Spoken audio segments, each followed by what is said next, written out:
रितेश नाम का एक आदमी रहता था। वो अपने माता पिता के साथ रहता था। उसके पास व्यापार करने के पैसे तो थे, पर उसे पता नहीं चल रहा था कि कौन सा व्यापार शुरू करे। इसीलिए वो इस विषय में फैसला लेने के लिए अपने पिता के साथ चर्चा करता है। पिताजी, मुझे पता नहीं चल रहा है कि आपके दिए हुए पैसों से मैं कौन सा व्यापार शुरू करूं। अरे, उसमें क्या है, पकौड़ी का व्यापार शुरू करते हैं। पकौड़ी का व्यापार? हाँ बेटा, हमारे गांव में जलेबियों का, समोसे का, अचार का, पापड़ का ऐसे बहुत व्यापार है। तो तुम्हें कुछ अलग व्यापार करना होगा। गांव में जो व्यापार नहीं है, अगर तुम करोगे तो अच्छा लाभ पाने का मौका होगा। सिर्फ सादा पकौड़ी कौन खरीदेगा पिताजी? इसीलिए हम सिर्फ सादा पकौड़ी नहीं बनाएंगे। तो फिर हम सादा पकौड़ी में साथ साथ चिकन पकौड़ी, फिश पकौड़ी, मिर्ची पकौड़ी, आलू पकौड़ी, प्याज के पकौड़ी, अंडे के पकौड़ी जैसे अलग अलग तरह के पकौड़ी बनाएंगे। ऐसे हमारा व्यापार को बहुत लाभ मिलेगा।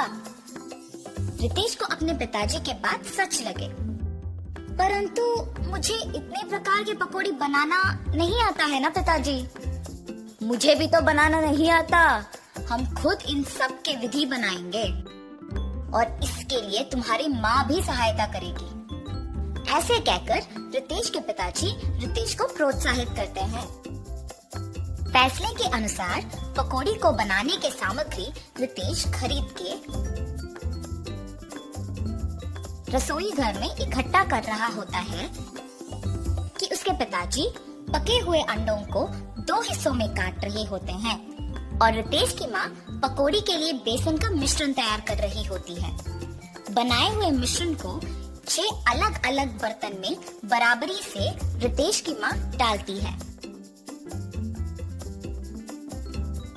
रितेश के पिताजी पहले बर्तन में कटे हुए अंडे, दूसरे बर्तन में कटे हुए प्याज, तीसरे बर्तन में कटे हुए मिर्ची, चौथे बर्तन में कटे हुए आलू, 5वें बर्तन में कटे हुए केले और छठी बर्तन में कटे हुए चिकन के पीसेस डालते हैं और फिर एक एक करके उन सारे अलग तरह के पकौड़ी को तेल में तलते हैं। रितेश जब पकौड़ी का स्वाद देखता है तो उसको बहुत स्वादिष्ट लगता है। फिर वो अपने पिताजी के बातों को सच मानकर पकौड़ी के व्यापार को दृढ़ निश्चय से शुरू करता है। ऐसे शुरू हुआ था रितेश की जीत की कहानी। 15 साल बाद वही पकौड़ी का व्यापार रितेश को सिर्फ अमीर ही नहीं बल्कि बहुत घमंड और कठोर बना देता है। दूसरी ओर रितेश के पिताजी को बहुत दिनों से ठीक से दिखाई नहीं दे रहा था और सुनाई भी नहीं दे रहा था। इसीलिए वो रितेश को चिकित्सा करवाने के लिए पूछने की प्रयत्न करते हैं, पर रितेश कभी उनको समय ही नहीं देता था।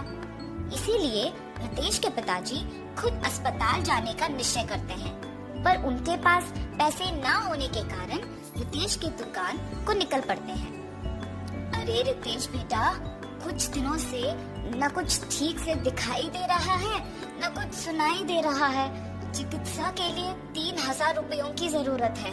थोड़ा मदद करो ना बेटा। क्या 3000 रुपए? उतने पैसे तो मेरे पास नहीं है। पर बेटा, कल ही तो तुमने बहू को बताया था कि हर रोज तुम्हें 30,000 मिलते हैं।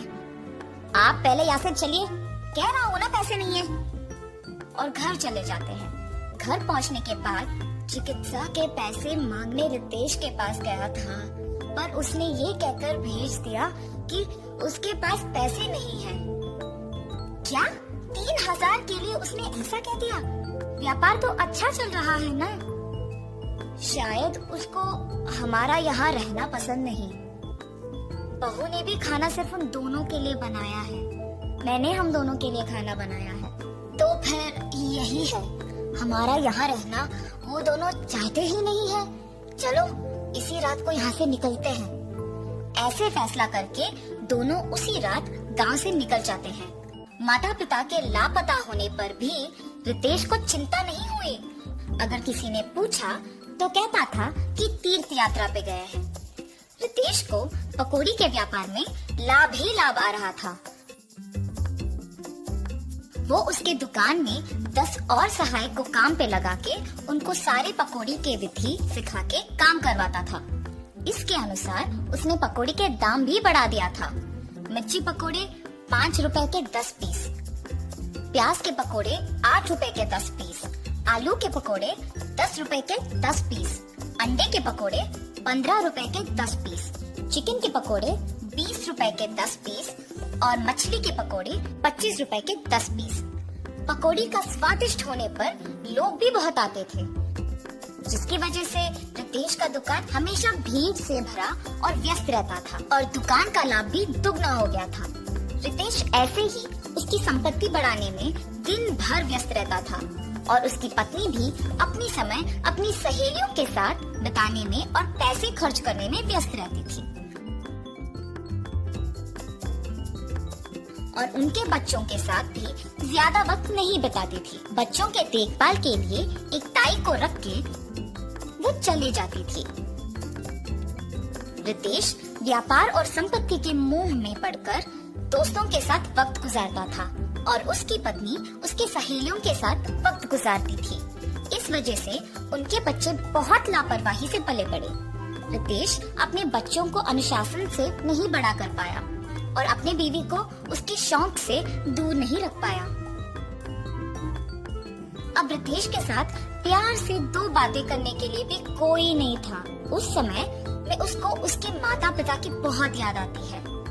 मैं कितना मूर्ख हूँ, प्यार से देखभाल करने वाली माँ और जिस व्यापार को इतने जिम्मेदारी से देखभाल कर रहा हूँ, उसका मार्गदर्शन करने वाले पिताजी को मैंने अनादर किया है।